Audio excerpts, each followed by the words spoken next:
To build a Semrush site audit, start by logging into your Semrush account and navigating to the Audit tool. This tool provides a comprehensive analysis of your website's technical and SEO issues. First, enter the domain or subdomain you want to audit and select the user agent, which can be either desktop or mobile. Choose the number of pages to crawl, and then start the audit.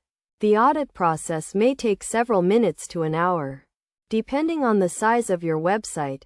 Once the audit is complete, review the report, which includes an overall score, issues found, and recommendations for improvement. The report is divided into several sections, including crawlability, performance, international SEO, and more. Focus on the issues with the highest priority, such as broken links, duplicate titles, and meta descriptions. These issues can negatively impact your website's search engine rankings and user experience. Use the Semrush recommendations to fix the identified issues. For example, if the audit finds duplicate titles, review your website's pages and update the titles to make them unique and descriptive. Regularly running a site audit and addressing the identified issues will help improve your website's visibility, drive more traffic, and increase conversions. By following these steps and implementing the recommendations, you can optimize your website for better performance in search engine rankings.